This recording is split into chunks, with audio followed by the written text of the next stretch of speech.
Alan, you're a local artist from North Edinburgh. How does it feel to have your first art exhibition tonight? Very strange indeed. It's mad seeing it all out like that. I mean, the interesting, that some of the doodles, it's cut and twitching, but you've always showed an interest, and then Craig showed an, and then everybody else is like, oh, your doodles are weird, they're this, that, and the other. And you think, well, I never really look at them like that. I just do them. I find them very cathartic. Every one of them speaks hieroglyphically to my head, and it's like they're talking back to me, if that makes any sense. So you have other people looking at it like, oh, you're inside my head, you crazy bastards. And so, like, can you talk me through like some of your processes? So see with like this one here. This one here, yeah. That's the big Ferris wheel. That's the showground. The blocky flats, you picked an absolute belter because it's going to blow the doors off it. Anybody that knows me knows that blocky flats was the biggest demon I ever faced in my life, because I met a child molester in the basement at the back of there, and she tried to conquer that and live with that for years, to then actually draw it, put life into it. My biggest thing was I used to go to the flats and I knew what was in the back, so there was a demon there that I knew terrified me as a wee guy, maybe about 12. And then I beat that as far as I was concerned, but I was always scared there. And then I went to the council to get a house, and they says to me, I've got a flat for you. I said, where about? Northview Court. And I thought, well, I'm ready for this, I'll take this on. So I took it, I got married, fell into my ex-wife, moved away, met a new partner, and I'm paying rent. And I thought, you know what? I want a flat. So I knew I'd beat the demons. I went back, the wee guy in the council, he seemed to know me, and I says to him, give me a flat. I said, didn't tell me there's no fucking flats available, because I know there's empty houses in Northview Court. He says, right, I've got you one. It's on the 15th floor. I said, you stay there. I said, what number's the door? He said, 2. I said, that's my old house. So I went back in, everything was fine. Thinking, have I missed anything? Is there something I've got to conquer in here that I'm no dealt with? And I deal with things the way that I deal with things. Mentally, obviously that's where it all comes out, in the mental side there. And I'd conquered it, and then I'd moved away, and my ma says to me, oh, can I not move into your flat? So I still couldn't escape it, because my ma then took over the tenancy, and that just become a very poignant part of my life. So to put colour into it was one thing. The relate thing is the ability to be able to pass through life and have a relatability to anybody that has trauma, because I look into their eyes and they'll see a reflection of their self in me that makes them comfortable. And that A&E, where the wee body, the T, is pulling it together. And I think it says on one of them, it's not an accident emergency, it's an intervention. And it's me just pulling that fucking accident, because that's what it was, you know what I mean? Me walking into there, into the back of the flats, in my head, was accidental. I should never have fucking been in a mindset that took me in there. Sorry for swearing for the kids. But no, it should never have happened. But society doesn't deal you the hands you want to play, and that's why you'll find playing cards everywhere else. So the idea of that was me ripping it out. The A&E wasn't an accident, it was intervention. So me and my encounter in there is what makes me sit here talking to you with that camera on and everybody else listening.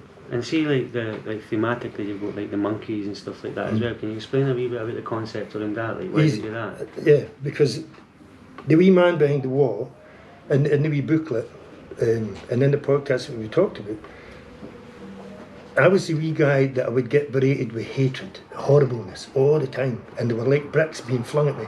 So my old man had left, he was an alcoholic, so now getting names like you're a tramp, they had holes in my fucking trousers, like, get that away, do you know what I mean? You're not Sherlock Holmes, you work that out.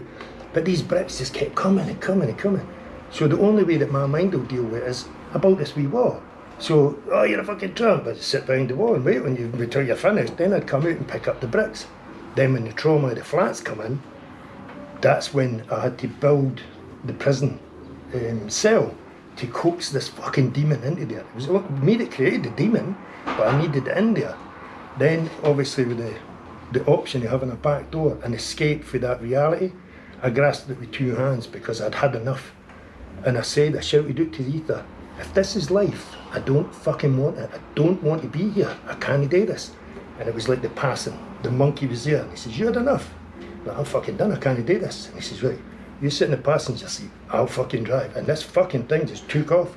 And that was because I opened that door with solvents, which people will say to me, it was Sarah, she says to me, so you're trying to tell me that solvents actually saved your life? I said, listen, what happened to me shattered my brain into 1,000 bits. The glue stuck it back together. And she just burst out laughing. You fucking weirdo, but it works. So what does art mean to you? What does it mean to you? If you could define it to yourself. It's expressing words that I didn't have a vocabulary to tell you. So I couldn't tell you that, but I can show you it. So you'll see colour, you'll see light, you'll see a wall, you'll see barricades. The relate thing, because man steals that and says to you that it's marriage guidance, relationship counselling. No, don't steal that. It's a relatability. If you've walked a path and I've walked a path, we have a commonality that we can share and we can talk to each other, we can have a conversation. Whereas a lot of people, the barrier goes up, the wall goes up, the doors get shut, all that thing. My whole thing is just knock them fucking down, get them out the way. And the pictures, they seem to be able to explain that better than I could. And what about healing? Because like one of the things I've noticed, like over social media recently, like a lot of people maybe waking up for having mental health, I'm not going to say problems, but just having like issues with mental health. And it seems like when you do your art, you sort of speak in a certain way. So what does healing mean to you? Like, how are you managing to now like make stuff and then draw conversations? Like, what does that mean to you? How do people heal? What is it that, how do you heal? Good one. How do I heal? I don't think I heal, I think I understand. And it's a fucking amazing tool, because it's where I would say that you could read every book in the world and have all the knowledge in that hand and all the wisdom in that hand. But without that invisible thing, the understanding, you've got fuck all. You've got an ability to retain knowledge. That's it. You can regurgitate what you've read in a book, but without understanding. So I have to go into the flats. I have to live in the flats. I have to breathe the flats. I have to take it all in to understand it. Once I've understood it, maybe take me 40 years, but I can give it to you in fucking matter of weeks. And that's the whole point.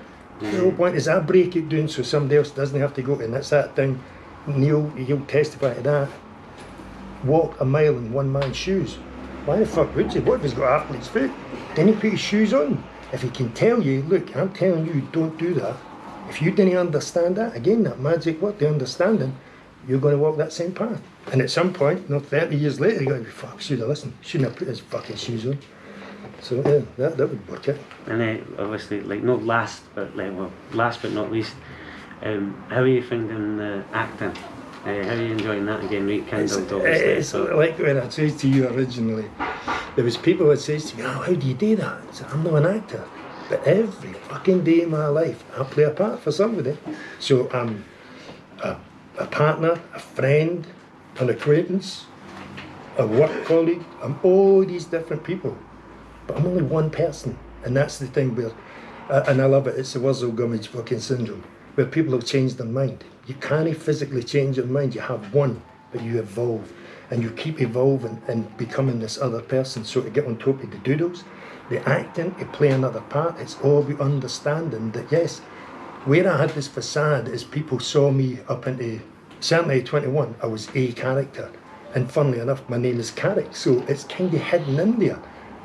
Then I become somebody else, and I get this fucking game.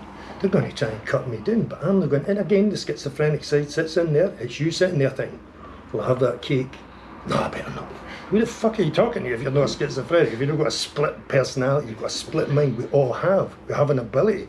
It's just people didn't recognise it and admit it, that the monkey and the man, they're one and the same. It's when they both realise that the monkey would be classed as the ego, so the ego will clash with the man, because man's rules and regulations, and you must have this, must have that, and do this, that, and that. He's like, fuck you, I'll do what I want.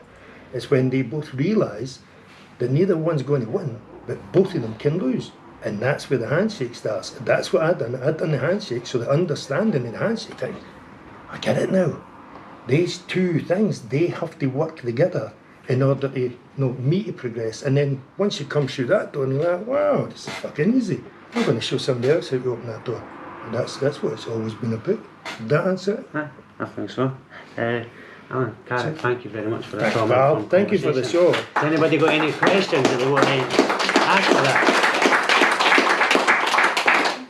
Let's open to the crowd before we give up. How long have you been doing that? Because Del told me she's got She's got one for Cotton aye. Studios, The the wee 90s. man in the boat. And Neil has the painting, an oil painting, where there's a big set of, they're like fireworks, and the whole shoreline's on fire, and there's just this wee boat, and it's the wave that's coming off of this thing. If you imagine the old cartoon where they set the barrel of TNT and all these bent rockets, they're all tower blocks, because I see the towers as something else. They're hope, because you've got that many souls in that tower, all stuck on top of each other. 60 families, 80 families. There's heartache, there's fucking everything in there, but there's hope, because out of that whole thing, something can walk out and assist somebody else to help themselves with their thing. The whole thing with that, and the painting on the back of the painting, it says, just didn't rock my boat, just leave me the fuck alone, do you know what I mean? Didn't annoy me, didn't push me, just let me do my thing. And I can help somebody else, I can assist somebody else, I can be a very nice guy, because I was never born a nasty guy, but man showed me I can be, if I want to play his game. I just choose not to play his game. So again, just the wee boat, that would have been, when would that have been? 92, 93. I've got one picture, a specific picture of an individual that's a 28-year porky. That was 93, I think. The picture is symbolic because it shows everything being exactly what it's meant to be. There's 100 things, but everyone is precise, and the precision that's there is mental. But see, on the wall, somebody had got me pens, very fancy pens, and that the picture that's there is the tree, it's the serpent, and I can't. But that and the date is there, and it was definitely 93. It's the oldest thing that I have it being there, but I've always done it because Dell would have seen it at the same time.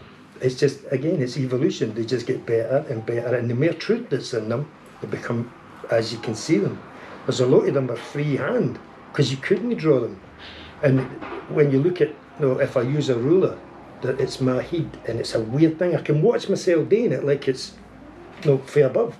I just watch my hand just creeping over, and that's the ruler. So there is no 6 mil that way, 4 mil, none of that. It just flows as it does. So it's old, it's just got more refined.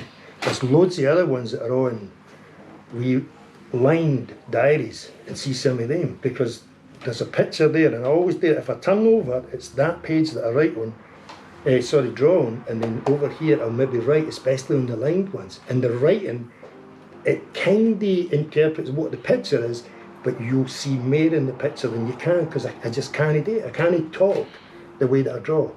Which, Where if you that look makes at it, sense. where you see, yeah. That's what I'm saying. They're very. I mean, I look at them. That's what I sat doing. And I thought, fucking hell, I could look at them and think, that's cool.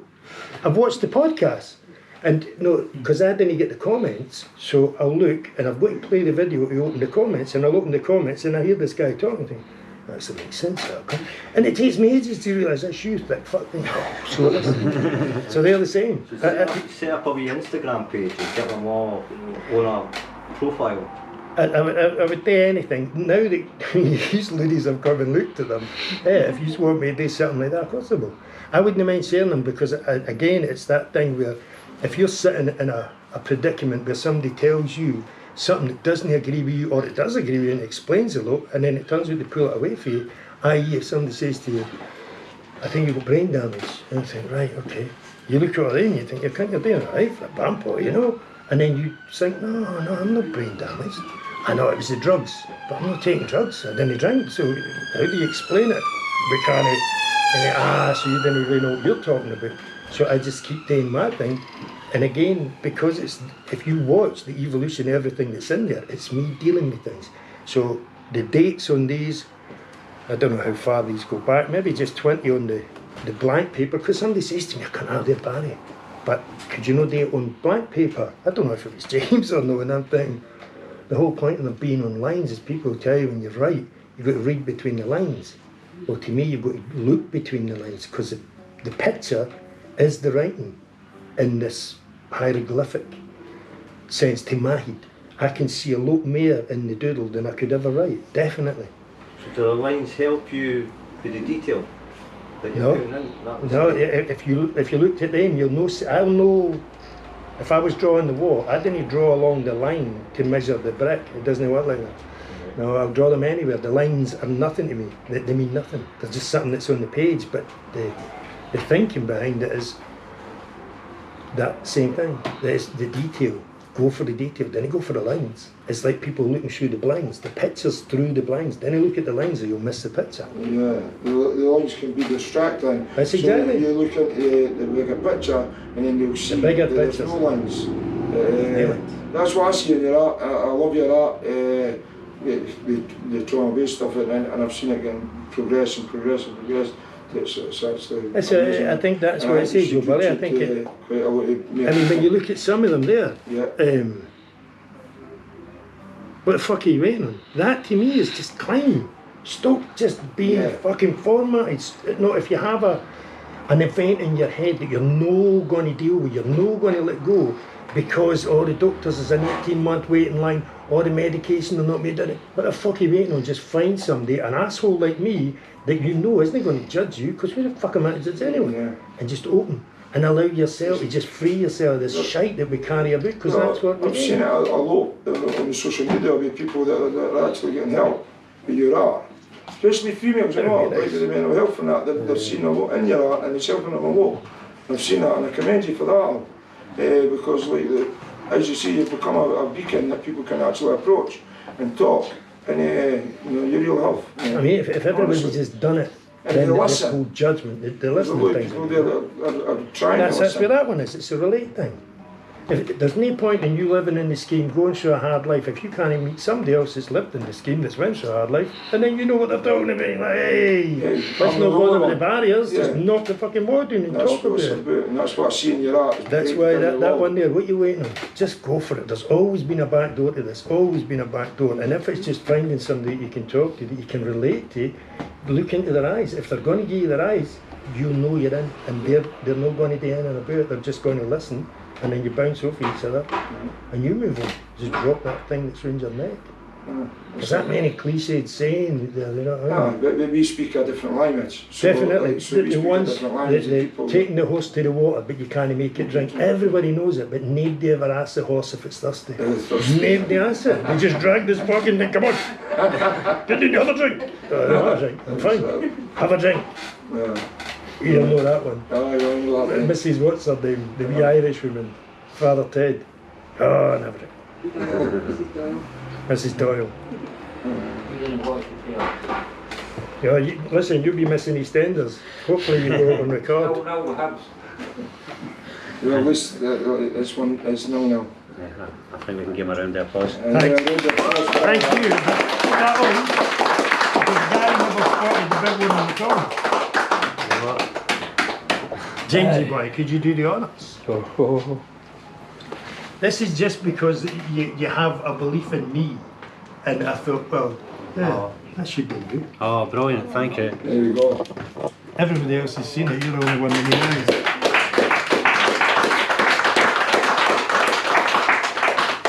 knows. Do you see what he's done? If you go through the fence, come at the fence, a wee pair of bolties, he's come along, he's climbed up, he's broke into the filaments via the VHR video. You see the wee finger at the end and the wee gaff media. It's just, fuck you and your shaggy system. Yeah. Oh, that's going in the office. Definitely. That's brilliant, oh, thank you. Thank you, pal. Thanks, buddy. Thank you. And thank you all, especially Kat, for driving to Newcastle, you fucking nut job. You need to. Let's give a round of applause for that,